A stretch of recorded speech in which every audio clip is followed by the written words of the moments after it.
Hi, I'm back. This is Series 2, Episode 4 of Project Pod UK. I'm your host, Richard.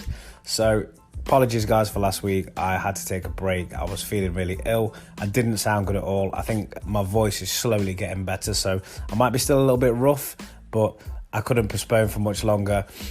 Fortunately, my guest was great, and he was fine to wait another week to come on the podcast. Mr. Scott Christianson, he is an AI specialist. He works at the University of Missouri. Just a great guy all around. We had a good chat before the podcast. We talked about COVID, but then when we get into the podcast, we talk artificial intelligence. We talk about the good, the bad, and the ugly, some of their conspiracy theories, Facebook and Google algorithms, all that kind of stuff. I really enjoyed this. It was an eye-opener, and I hope you guys do too.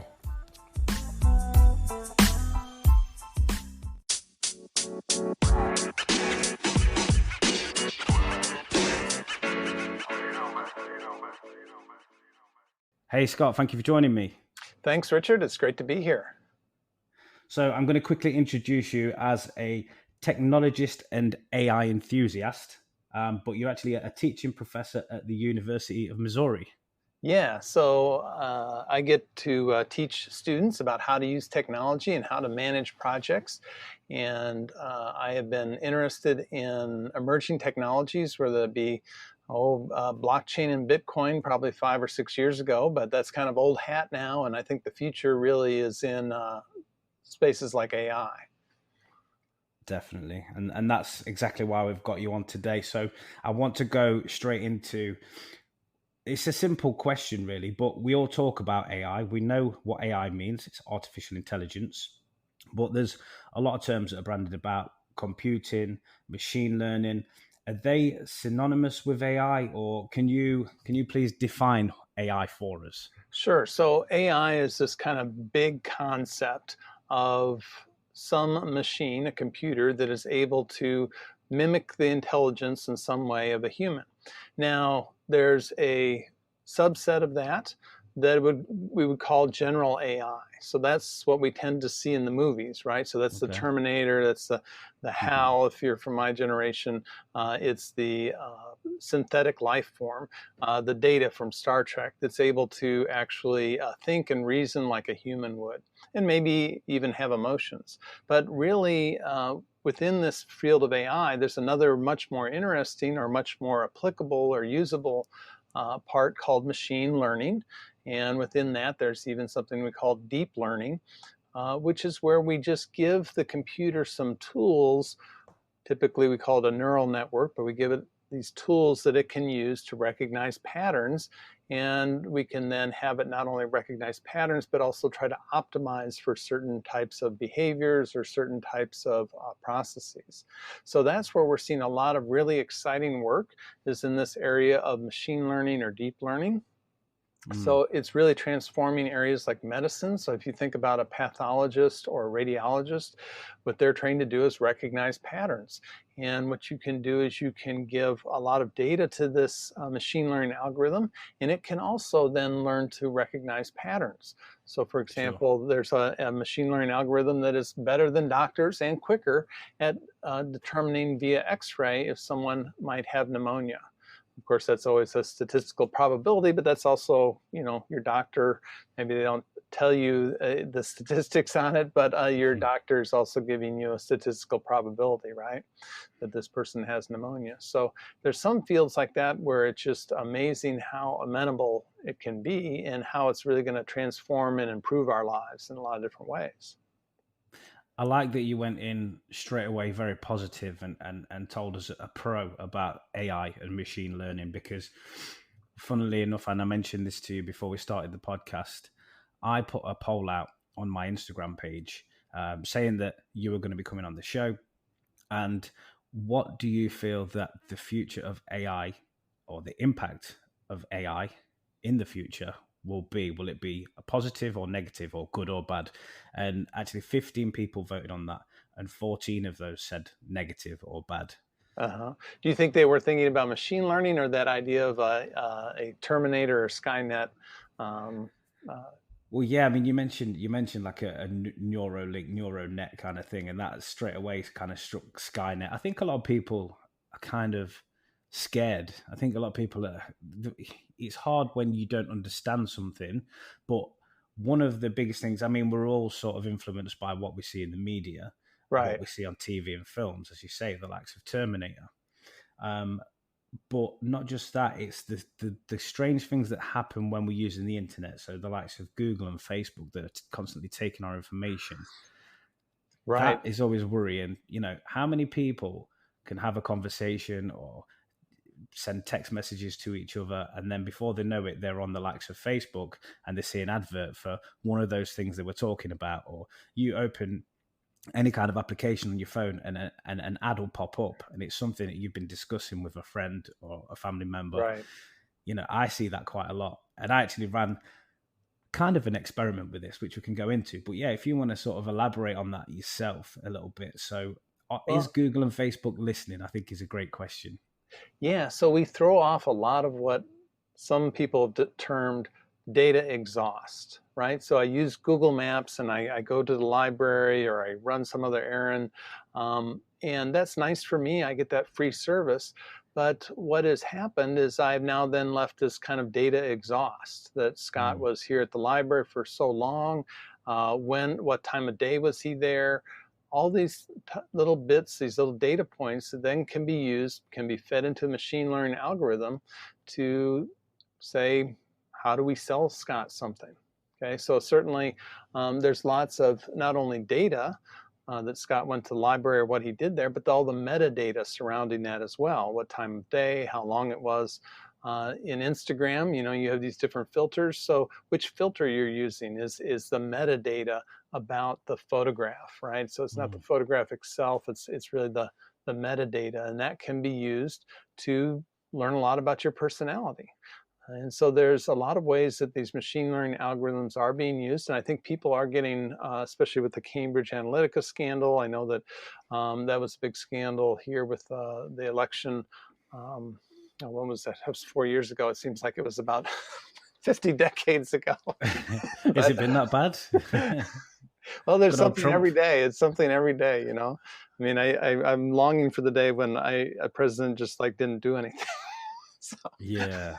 uh, What I find crazy about Trump, and I know we're kind of digressing, is the fact that he uses Twitter a lot, and he puts a lot of things on Twitter that I just think that it's kind of like what a lot of people that I see on the likes of Twitter and Facebook and Instagram, where they're maybe just having a rant. Why, as a president, would you do such things? Oh, I don't know. It's all about image, I think. It's not about, Mm. policy. So, But it's um, worked. It's yeah, worked for him. Do you see him? Do you see him? Being president for the next 4 years as well, getting re-elected.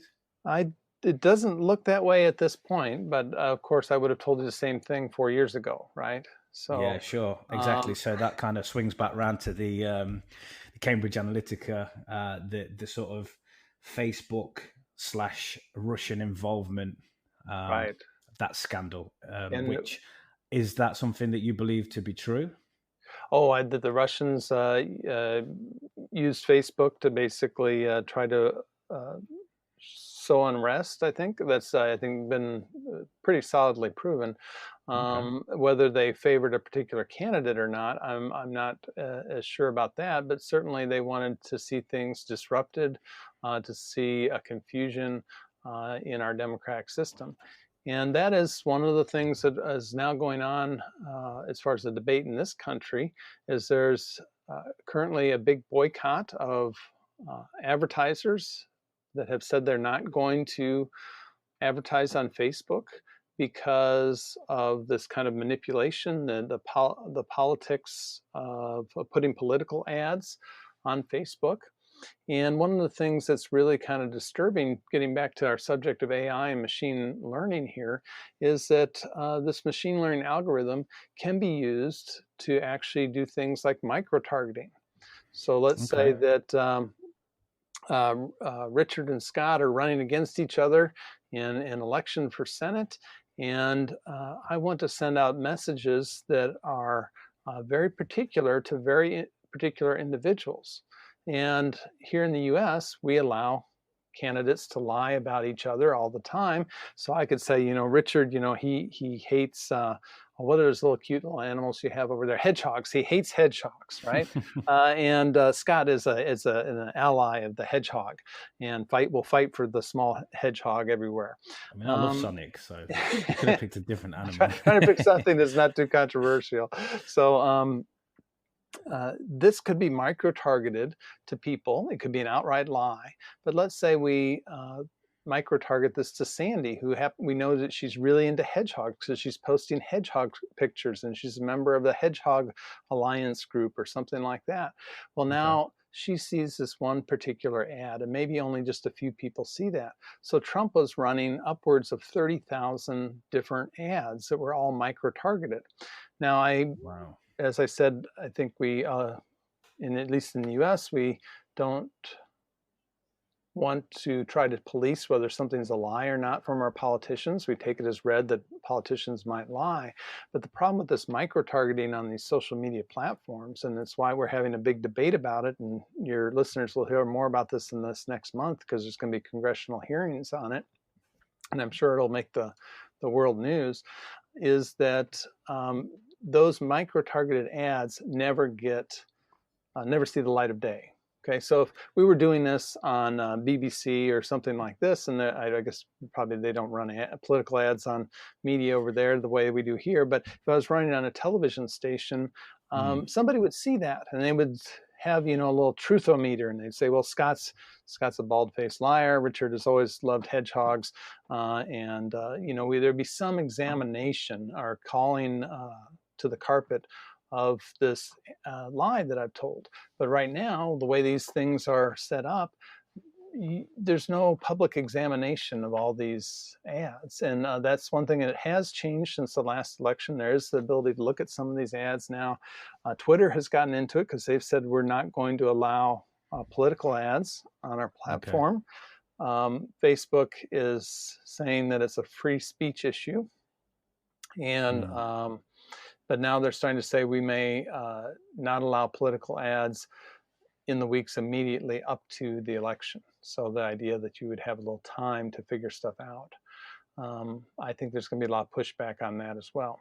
So anyway, we're getting a little bit off topic, but that's one of the ways that machine learning algorithms can be used is in these social media platforms. And if you've probably seen some reports of people going on YouTube and they maybe click on one or two things that are a little bit on the fringe, and the next thing they're getting fed all these videos about how there's a flat earth, right? So you go off into this corner because the algorithm there is not designed to show you the most accurate information. It's to show, it's basically there to keep you on site. So it's to maximize. Leads you down a rabbit hole, doesn't it? Right. So if we can get Scott to stay on this site by feeding him more and more conspiracy theories, we'll do that, and at the expense of informing Scott that maybe the Earth isn't flat.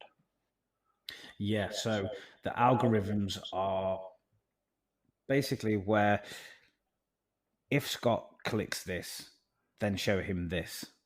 So it's keeping you on that same track. So that's what the algorithms are doing, right? So it's basically, algorithms are a man-made thing to begin with. Am I right in thinking? Well, so that's something that's been programmed by man. No, here's what the magic comes about with machine learning is we give the machine, the computer, its own ability to create its own algorithms. So we don't know. It's kind of a black box. We don't know why it is deciding these things.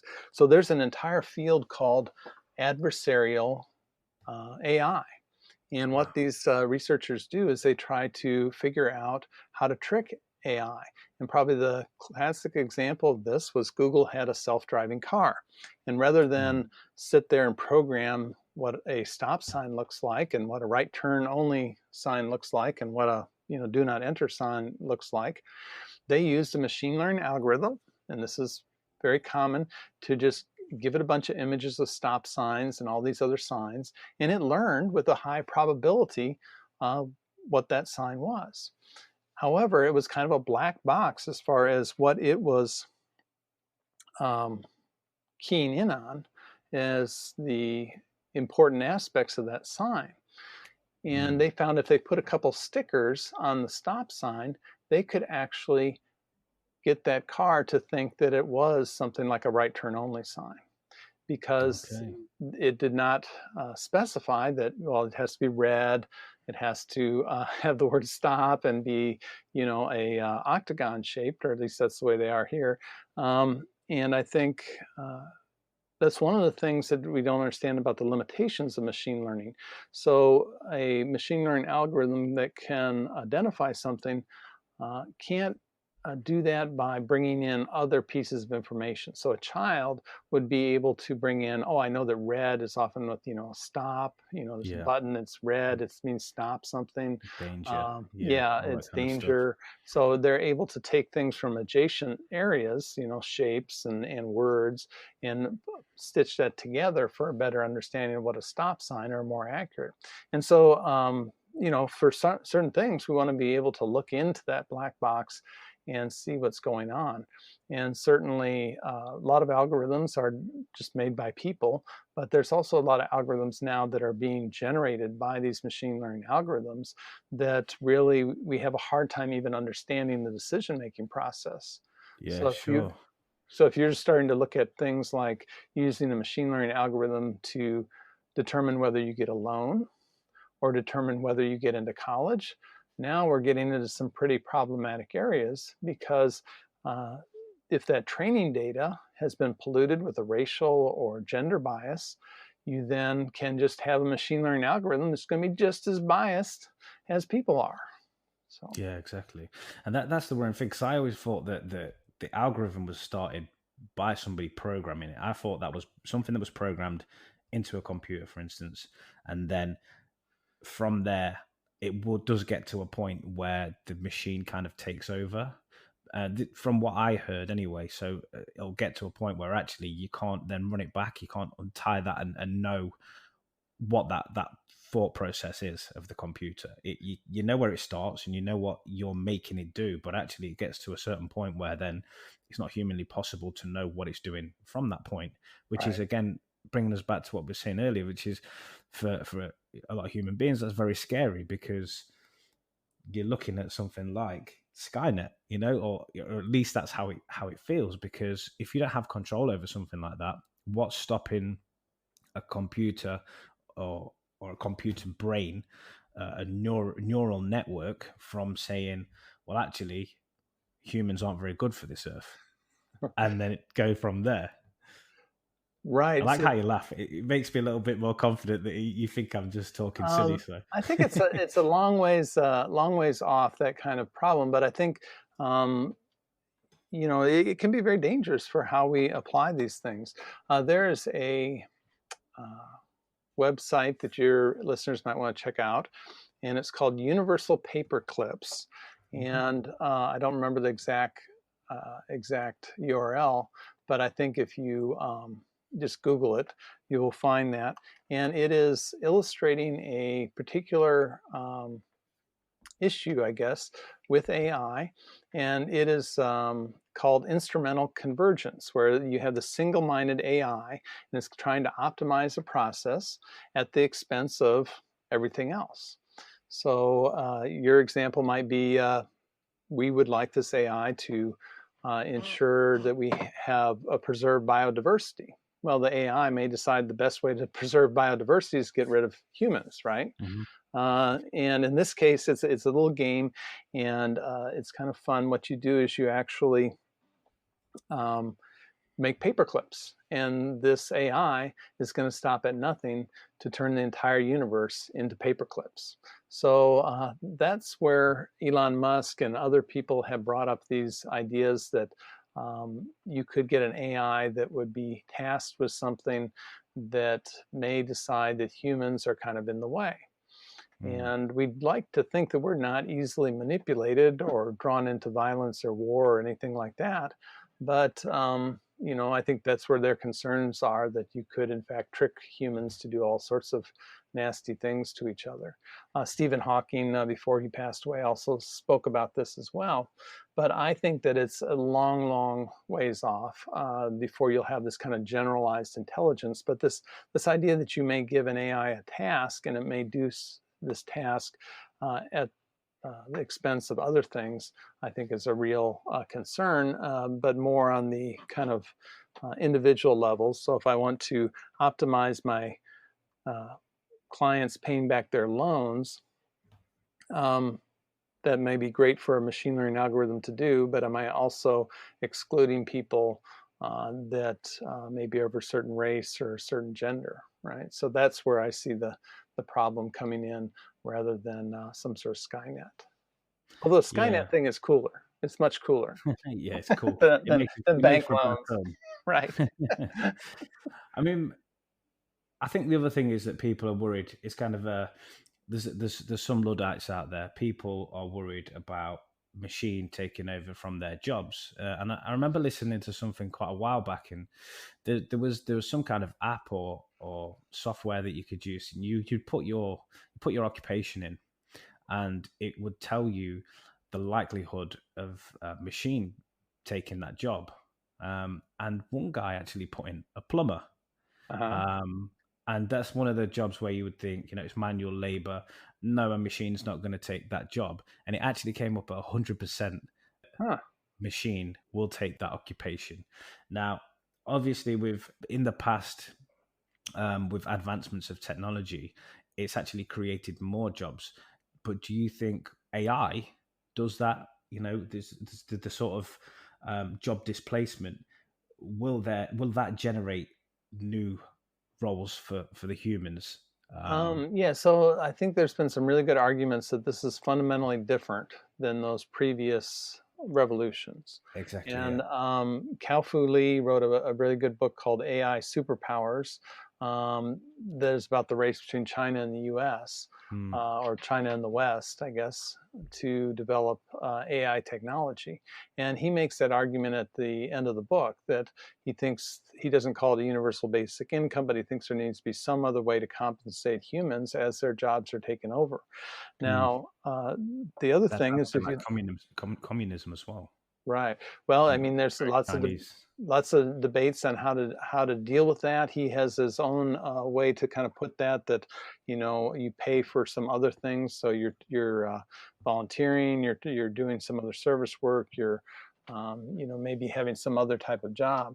But I think one of the concerns as well is this idea that um, when we had the agricultural revolution where we had mechanized machines coming into farming in the US, well, it used to be, 100 years ago, 80% of us would be involved in agriculture, right? And now it's, a very small percentage of people are involved in agriculture because it's all mechanized.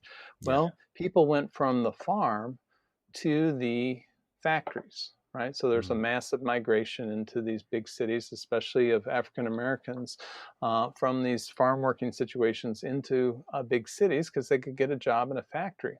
And I would argue that the manual labor that you have in that transition is probably pretty close. You can probably, if you're working on a farm, and farming is, a difficult work in a lot of different ways, you can probably figure out how to work in a factory. Now, if you're a truck driver and you're my age, about 52 years old, and you've been doing this for the last 30 years, are you going to be able to retrain yourself to become an AI programmer? No, that's a great Yeah, point. probably not. There's a few that can go out there and do it. And let's say that I was able to make that transition. Well, maybe in 3 years down the road, AI is programming itself.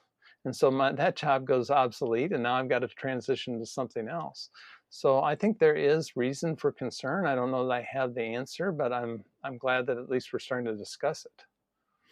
Yeah, definitely. And it's like I say, if we're talking about why people have voted the way they've voted on this poll, and the people in general, it seems like the majority are quite concerned about Mm-hmm. AI in the future, and where this is going to go. I mean, wasn't there some kind of experiment that Google were doing, and I don't know, the two computers just started talking to each other, and it got to a point where they kind of freaked out and they just had to pull the plug on it? Well, there's been a couple things like that. There was one that Microsoft had where they had a Twitter bot there was an AI, and all these people these trolls kind of sabotaged it. So within 24 hours, it had become this racist, homophobic Twitter bot, and they had to Wow.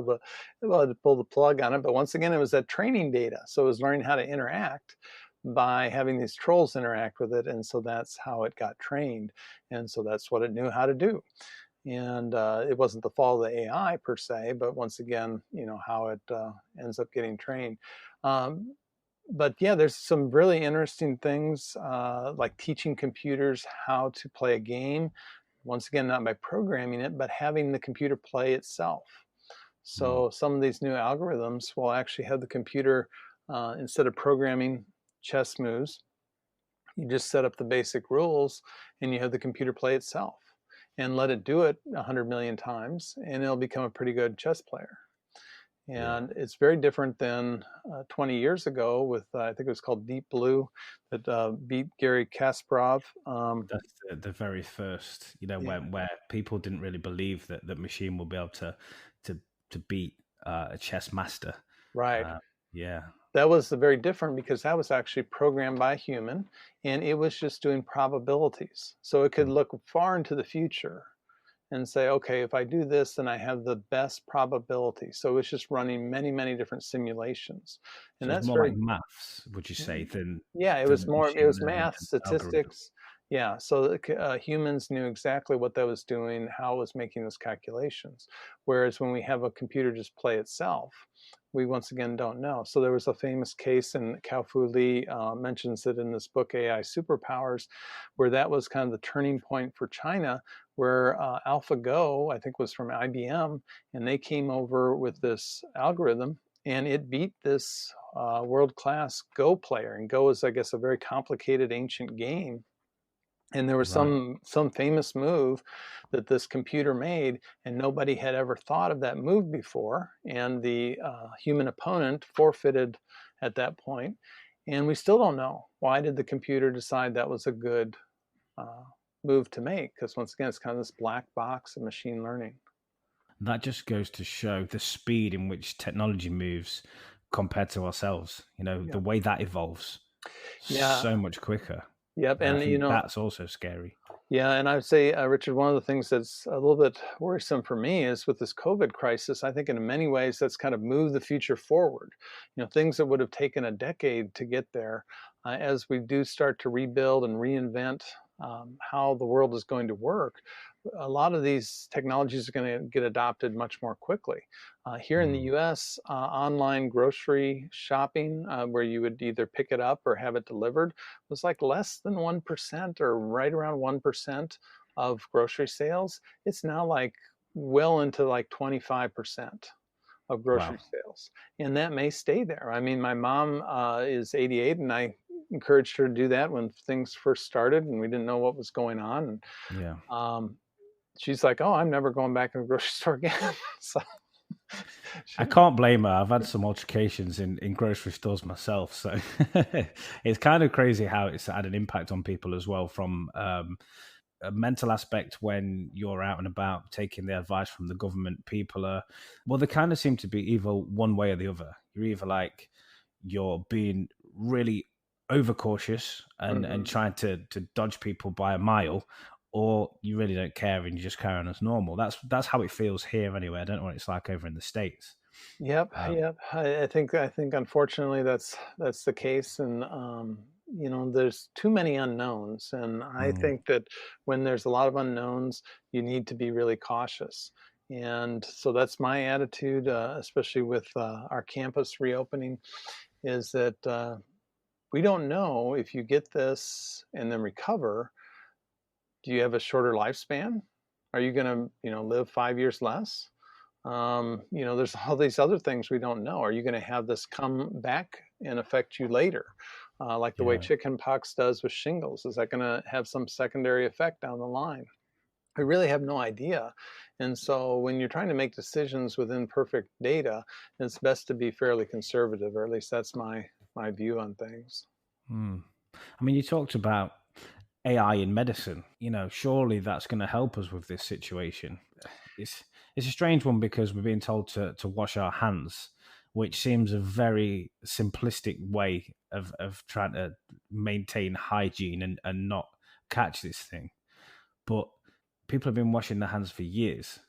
You'd think now that with the likes of technology, with what we've got, we could actually really nail this down and run this through some kind of computer that processes it and finds an antidote pretty quickly. But that just doesn't seem to be happening. Now, there is some kind of steroid that they're saying has been helping people, but really that's for people who are in a critical place with it, not for people who've just caught Right, it.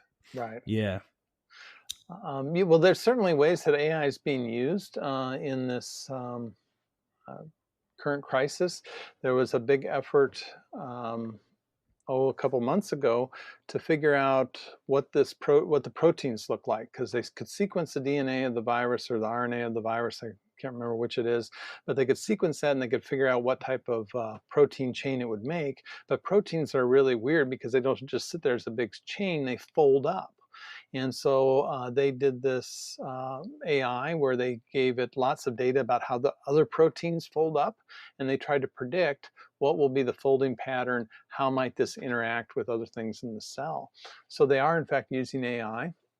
They're also looking at other drugs and their effect on various viruses and what might be good candidates. So I think it's still a slow process because you're talking about biological processes and chemical processes that have to be under controlled environments. But certainly AI is being used in different ways. And in fact, if your listeners are interested, they can check out a website or just Google it. It's called Folding at Home. And what it does is it allows you to donate your spare computer time when you step away and you're not podcasting, your computer's just sitting there, and you can actually have it crunch some numbers for some different projects that are involved with how do these various proteins fold. So there's lots of different cancer research and other researchers that are using this platform as well. So there's even ways that we can get involved in donating our computer time and have it crunch a little bit of data, and then send it back to some big scientific lab that will aggregate that and try and figure something out. Okay, that's good. That's interesting. I've never heard of that before, and I suppose in any way we can help to get us through this thing and come out the other side of it, it all helps. It's all worth doing. Yeah, and I think it'll be interesting too to see how AI does get used in things like we were just talking about grocery delivery. Um, if you're going to have a grocery store that is going to be all delivery, you wouldn't design it with aisles, right? You would have it more like an Amazon warehouse, and you would have AIs that would be able to optimize for the path of different robots that would be going around and collecting all the goods that it's going to have ready for you to pick up.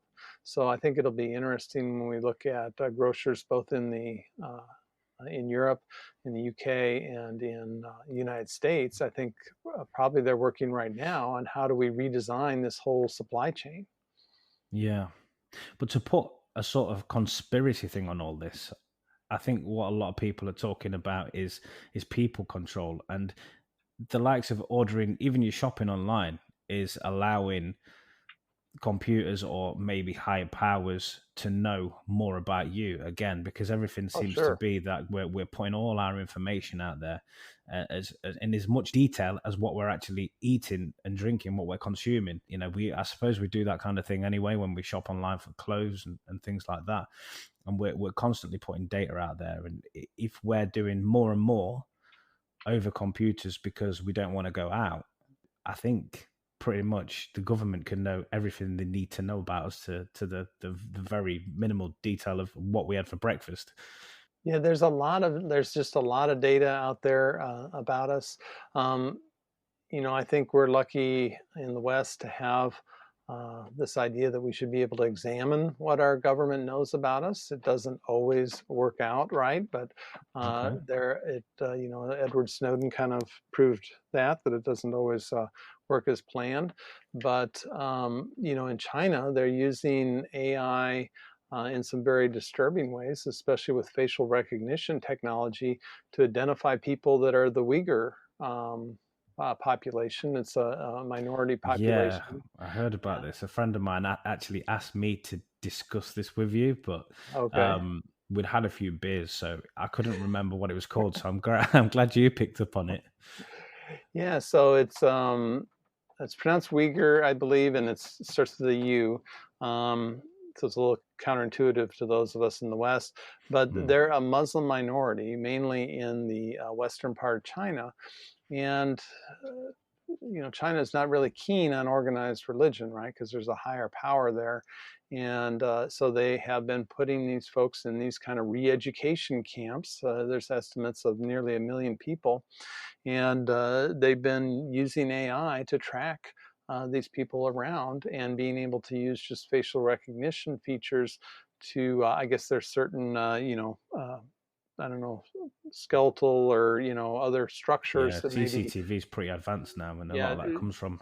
I mean, Hikvision, Dahua, they're a couple of CCTV companies from right, China, from that way, and yeah, a couple of times things they've come in over here where they've stopped using them, or they've had to put restrictions on some of the things that they're doing, because it's quite easy to be able to put it on an app or on your computer, and actually they can access what you're seeing as well. So they're right. basically building a network for, home security is massive, and they can build a network where they can actually tap in and see things that are going on. So yeah, they've had to, they've put some restrictions, and I know that the whole Huawei thing in America, it was very similar. They couldn't sell phones out there because I don't know whether it's true or not, but apparently they were listening to conversations. Right. It's hard to tell. Our China policy is pretty messed up. But I just actually saw that it was yesterday that the UK reversed their Huawei decision for 5G providers. They're going to have to start pulling the radios out in their 5G deployments. It's going to take a number of years to do that. Yeah. But yeah, it seems like we're bifurcating into the West and China, and certainly what countries align with which will be interesting to see. Um, in Mm, Africa, the Chinese are very involved in economic development and getting mining rights, doing all this kind of stuff over there. And so you see a lot of Chinese. I was in South Africa last fall, and you see a lot of Chinese businessmen coming over there as well as tourists.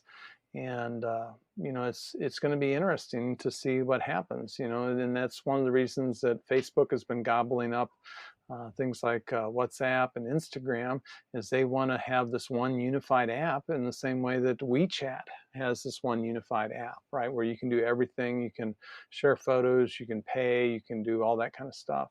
So it really does seem like the world is changing in some, political ways that I don't know how it's yeah. going to work out.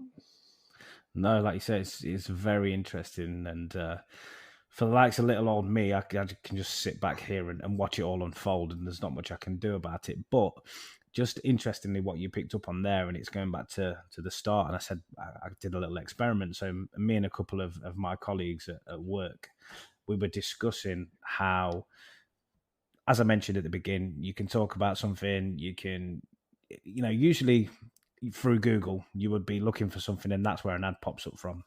Well, Mm-hmm. one of my colleagues at work said, as you mentioned there, WhatsApp is now owned by Facebook. So between three of us, we started sending each other messages as, do you know where I could get this? I don't Uh-huh. know. It was, I think one of the things that happened was a guy said to me, an ergonomic dual screen monitor stand or something like that. Okay. That's what he sent to me, and I sent some stuff out, and I actually sent some completely made up stuff out just to see what would happen there. Anyway, within, it must have been half an hour, it popped up on his Facebook feed. So that was from WhatsApp, Yep. where we were sending those messages, and it popped up on his Facebook feed. Dual arm ergonomic monitor stand. Right. So it's obvious that they're taking that information and they're using that because it's like you're looking for Yeah. something. Let's sell it, and they're obviously making that money from. I don't know, a Wish or whoever it was that it came up from. But yeah, that was just a little experiment that I did, and And well, it it's even, just not even the things that you are looking for and you've thought about consciously, but the things that you can start to learn about you and say, okay, well, Scott, maybe he's losing his hair a little bit, maybe let's show him some ads of somebody who's balding, but he's looking really good in this $500 jacket. right, And okay. maybe we can manipulate Scott into thinking, oh, if I just had that jacket, then I'd be handsome again. So they can, prey on you in a lot of different ways. And yeah, it was Facebook, Mark Zuckerberg, when they purchased WhatsApp, went to the regulators and said, "Oh, it's so complicated. There's no way we could ever, integrate these platforms. It would, there's no way we could do that." And then, like in 45 days, they'd integrated everything. So But you know what's interesting? Do you watch Black Mirror? I have. I don't know if there's a season I've missed though. It's been a little while. So. Yeah, but the thing is with it is like you can literally pick up wherever because every episode's different. So it's not like it has to run Yeah, I on. love it. Yeah. Yeah. So there was one where it was a UK based one, and a guy worked for a technology company.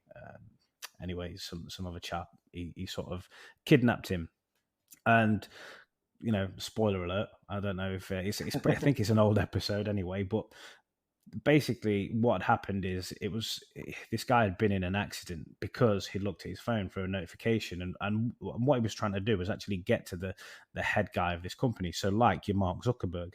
And one of the interesting points when he finally gets through to him, this guy's actually gone away. He's gone on this kind of technology free kind of vacation away from technology. He had nothing, so somebody had to take him this special phone up so he could have this conversation with this guy because he was holding one of his employees hostage. One of the things the guy actually says in the end, this Mark Zuckerberg guy, is like, I just created this, but now like I don't really have much control of what's going on. A lot of what's happening and the way and where it's actually sort of stemmed to was nothing to do with him. He just started the thing, and then it took on its own life form. And I'm thinking, is that something? Is there a parallel there with what you were just saying about Zuckerberg? Well, I think they did not. They prioritize growth. They prioritize growth over everything else, and they let you go on there, and you can even if you've never live streamed an event before or applied to live stream, you can live stream stuff. And so people were live streaming murders and suicides, and they, they should think, how could this technology be in a Black Mirror episode, or how could it be in a Twilight Zone episode, and start to think through that. It's obvious that this is going to be used in nefarious ways or in bad ways, and so they act like it's some surprise when all of a sudden it is used poorly. But I think they just prioritize all this growth without any consideration, these ethical dimensions. Google got slapped because of their use of data on people that are under 13, and at least here in the US, you're not allowed to collect data and advertise to people that are under 13. I don't know why 13's the threshold there, but it is. And they were collecting all sorts of data about people that were 6 years old and using that well into decades in the future to advertise and to have this profile of them. And so there's just do we own our data? Can we delete our data? I've deleted my Facebook account like about 2 years ago. They did. I forget what it. That. I was going to ask if you still had, because I watched your YouTube video where you deleted it, but I knew it was a while back. Yeah. So yeah, continue. Yeah. So I would highly recommend it for anybody. But I do still do Twitter, but I limit my time on that. But they had done something that was so egregious I couldn't stand it anymore.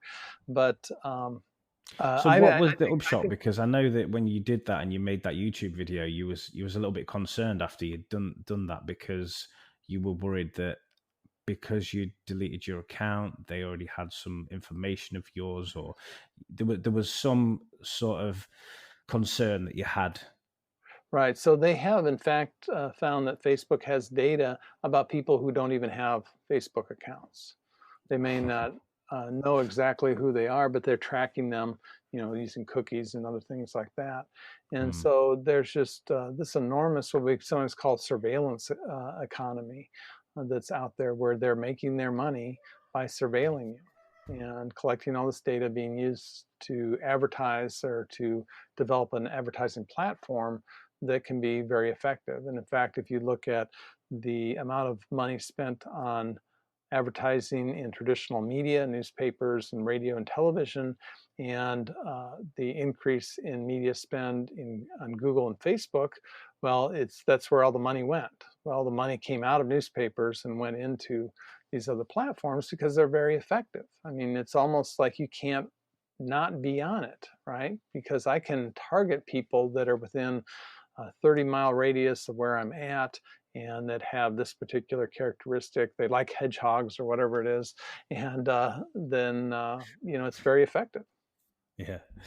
Okay, yeah, I see what you're saying there. Yeah, it's very true, and that's one of the reasons why I actually stay on Facebook is, I'll run I've got a page for the podcast and things like Right. that. So when I was self-employed, I had a business page, and that Sure. was helpful. I got people coming to me, and I made money from that. So yeah, I can understand why there's always a kind of a little bit of there's something always kind of holding you back and tying you to it. Sure. Because there's many a times where I thought, well, I don't really use Facebook for what I used to use it for, or what it was first kind of made for, and that's interacting with other people. I mean, they call it a social network, but I think most social networks are kind of unsociable now. People are just Hmm. literally speaking online. People aren't meeting up in general. I mean, obviously with COVID, that's a little bit different now. But prior to that, people were just texting, instant messaging, and not meeting up the same way as how I grew up. You Right. went to the pub with your mates. You don't just sit there and send each other messages constantly. You'd have a quick phone call. Do you want to meet up, even if it's for a coffee or whatever? People were just not doing that. So calling it social network, like I say, for me, it's very unsociable. Yeah. It's amazing to me the amount of time some of my students spend. I am teaching a summer course that's online, and we're looking at technologies, and we looked at platforms and social networks. And one of the optional assignments I gave for them was to have a social media diet. So Yeah. basically, to go a day with it, I said, don't delete your accounts. If you can, delete your apps, but don't delete your accounts. You don't have to do that. But then go ahead and, you know, see how your day goes. Detox. Yeah. And it's amazing. They had to collect some data about how much they were using. This one woman was, um, she started out her paper by saying, well, I got up at 11 a.m. And I'm thinking, okay. And then she said, well, I had been using social media for 9 hours a day. And Wow. so she was staying up, till late into the night. And that's why she's getting up so late, Mm. because she's probably staying up till 4 a.m. looking at social media. And a lot of these students then realize, oh, I slept a lot better. I actually got something done. Yeah. So it alters their behavior because they didn't start Massively. out using it 9 hours a day, right? You don't No. just all of a sudden get it. You use it, oh, I checked it, for 10 minutes, and when I did 12 minutes, and now I'm up to 15 minutes, and it just kind of creeps into your life like that. And so I think doing those kind of diets sometimes can kind of shock you into like, oh, wait a second. Um, Now I know why I'm not getting any books read, or why I'm not getting, my garden looking nice. It's because I'm spending all this time doing something that is. I'm not to say that you shouldn't take time off, but it's not really restorative, right? A lot of that is not restorative to you. I completely agree. And as you say, I mean, I've got a 9-year-old son, and when we allow him to, and believe it or not, he's got a mobile phone, Hmm. because that's just the way it is now. Like all the kids at school have got one. So what do? You put in a bit of a situation where you can't really say no. I suppose you can, but then we're going to be terrible parents because all the other kids have got them. Right. But also he's got his PlayStation, things like that. He watches YouTube. We do have to limit him because the change in his behavior is so drastic. Hmm. If he spends a few hours watching YouTube, or especially the biggest one for me is when he plays Fortnite or Hmm. computer games like that. So yeah, there is a real need to detox from social media or technology in general, I think. Hmm. Um, and as you say, when you're doing that, you're not doing things that you could be doing. You're taking time away from spent just being with your family or being productive. Right. I've done it myself, and with the algorithms, the things that you're doing when you're looking at Facebook, when you're looking at YouTube. I mean, Facebook now is more like FaceTube, right? Because there's a lot Mm. of videos on there, and you'll watch one video and it leads to another video and it leads to, and you can spend 20-30 minutes easily without even realizing watching these videos, and Right. some of it's just ridiculousness, really. Some of it's like cats doing backflips, or I don't know. There's so much Right. stuff on there, and what a waste of time. Yeah, yeah, yeah, I agree 100%. And if you compare that to, taking a walk with your dog or your hedgehog, it would, be a lot more good for your mind and for your body, and you'd probably feel better and be a little more relaxed, a little more kind to those people around you. Yeah, definitely. Yeah, I think it definitely has that kind of effect on your brain as well. Like you say, I think you're more on edge. You're more. I think it's like an awareness. If you're playing on a game or something like that, you're very sort of, it's cerebral, I suppose is the word. You just really kind of activated, and then when you come away from that, I think it's hard for your mind to kind of relax. Hmm. There's definitely something that I've talked about implementing more. It's like just get off your phone before you go to bed. It's easy, and especially with having a podcast and wanting to promote it and doing Right. other things, that really keeps me going. Oh, I want to push this, because a lot of people say it's like with business or with anything that you do, it's like you've got to be consistent with it. You've got to keep showing up. You've got to keep pushing the message, but at the same time, you need to put it down. You need to stop, and you need to go, no, this is too much. So it's kind of a fine balance. I Yeah, I don't know think who's. I think with a lot of things that we've been talking about here today, there's this idea of a balance, right? So Mm, when we go back to the idea of data exhaust and things like Google Maps and all the data that you're putting out there and it's being used to target advertising, well, there's that balance between convenience. It's really convenient to be able to not have a big stack of paper maps and try to figure out how to go to some place. And there's the creepy, right? So convenience and creepy is one of those balances. And then I think you pointed out another one there is, how do we, balance that hustle, that 24/7, always on type of culture with the living a good life. And so, how do we balance that? So, a lot of the things that we're dealing with technology, it's all about trade offs. mm. But again, and then on the flip side, technology can actually help with that. So there's some great apps out there what can help you relax, help you meditate, and, Yeah. and those sort of things. Yoga. There's apps that you can use. So again, it's kind of like a catch-22. But if you Mhm. use it right, it's a good idea to be able to do that, implement those things by using technology in your mobile phone, and AI, I suppose. Mhm. I wanted to touch upon Neuralink. I know you mentioned, God, I forgot his name. It just went straight out of my head. Elon Musk. Elon Musk, yeah. Yeah, yeah. And I talk about this guy quite a lot because it's fascinating. And you mentioned him earlier, and you was talking about AI and how he feels about it. We was kind of talking about Skynet and everything else. But the Neuralink thing, I heard the podcast he did with Joe Rogan, and kind of sounded a little bit too good to be true. I don't know if you know much about that or if you listened yourself.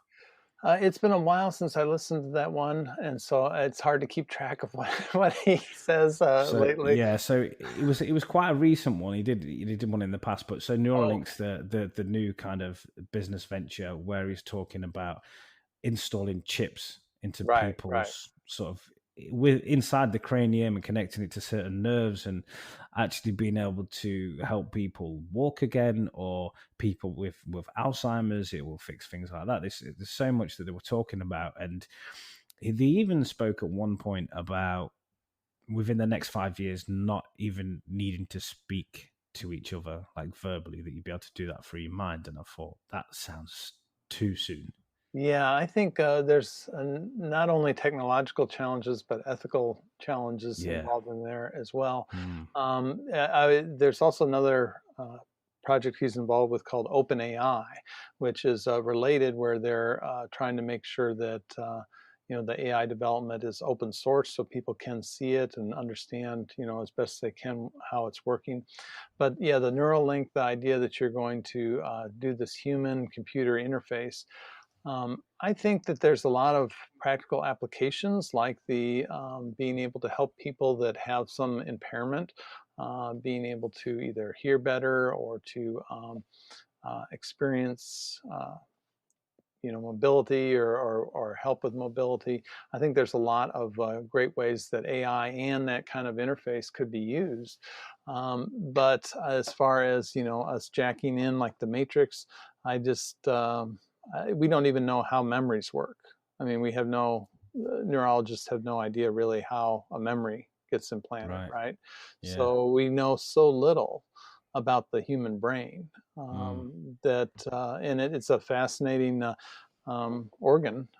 It's just kind of amazing what it can do, and I just don't think that our understanding is anywhere near being able to do anything like that.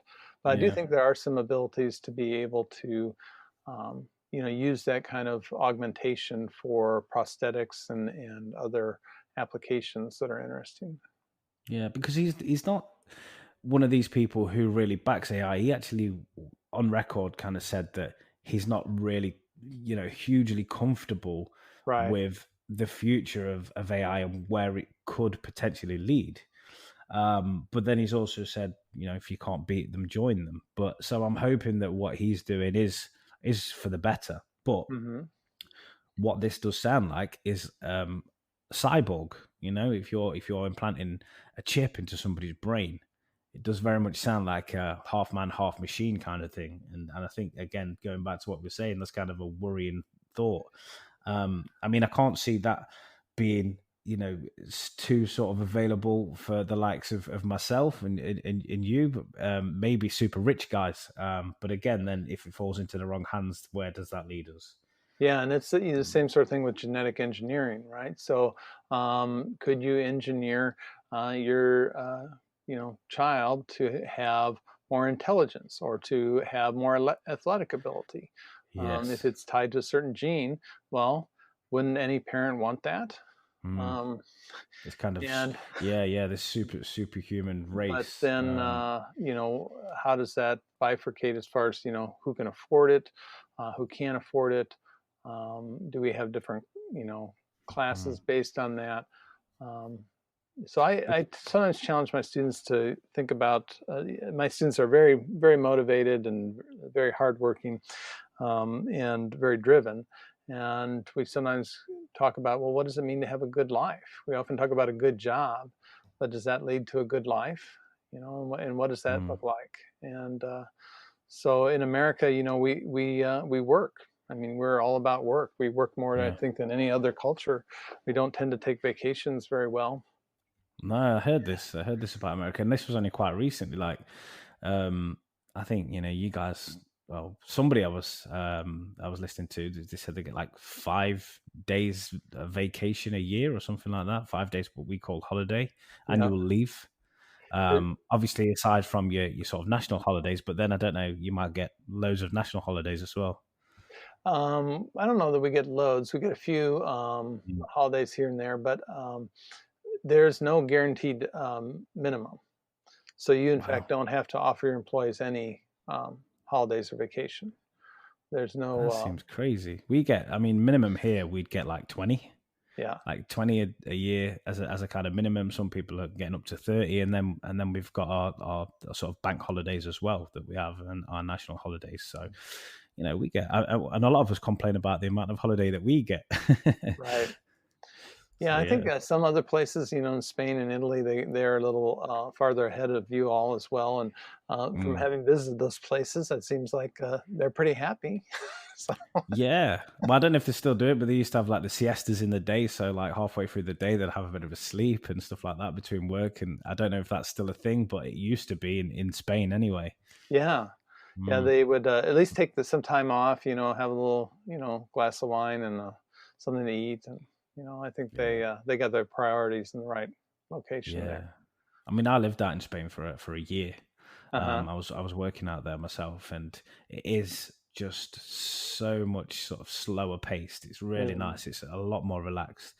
I mean, here I've worked in London, and it's just go go go. It's so fast paced. It's too much. It's very just watching it's stressful. Never mind Uh-huh. being part of it. Sort of that whole go getter. Everybody for themselves trying to climb this ladder to get to the top and build their empire kind of thing. It is kind of exhausting to even just look at and think, how can you live like that every single day? Right. No, Mm, I agree. And I think, especially as we're starting to come to this point of maybe having more and more jobs either augmented or replaced with computers, mechanization, and AI. There's also other technologies that we didn't talk about called one called blockchain, which could have really big impact in accounting and could put a lot of accountants, or at least entry level accountants, out of work or change that profession as well. mm, So I think we start to also look at what we're measuring. So here in the U.S., we're just obsessed with the stock market, but we've had a decrease in life expectancy over the last 2 years. I think I've seen, at least with males, a decrease in life expectancy here in the U.S. Well, maybe that should be a metric that we follow as closely as the Dow Jones Industrial Average. yeah. We've also seen an increase in suicide and self-harm amongst our Mm. teens, and some people are linking this to social media, Yeah, and maybe that and should be depression something. and all that kind of stuff. Yeah, Yeah, so mental health issues. in my day, maybe I wasn't invited to a party on Friday night. Well, I found out about it on Monday morning. Well, now you can watch it. Not only do you know about it on Instagram before it happens, but now you can watch it unfold, right? So that's a whole Yeah. different level of emotion Mm. to have to deal with it. And so I think there's a lot of pressure, on our kids that way. But getting back to this idea that we need to be thinking about what we're looking at as far as indicators, there's an expression we have in management that is, what gets measured gets managed. So we tend to manage our economy to make the stock market go up because that's what we measure all the time. That's what presidents measure. And Yeah. we've got to start measuring some of these other things, some of these things that are about access to healthcare, access to vacations, things like that, Yeah. would And probably and be a better. maybe I was just gonna say, like, listen up and to what's going on now and working from home more. Hmm. Because everybody now seems to have Zoom. That became a massive thing as when COVID hit and people were working from home during the lockdown period. And look, if your company's been successful, why not continue that? Because there's a good environmental impact there. Hmm. There's a better impact on people's health and well being, I believe. Anyway, I mean, especially from my own experience, I was getting up in the morning, I was going for runs and things like that because I know that when I come back, I can grab a shower, chuck a t-shirt on, and get my laptop out. Now, if Right. I'm going into work, I've got to get back. I've got to get a shower. I might have not ironed my clothes last night. I've got to go in quite smart. So my shirt and trousers need to be ironed, and I've got to jump in the car. I've got to get to it. All of those kind of things. We should probably listen up and go, well, you know what?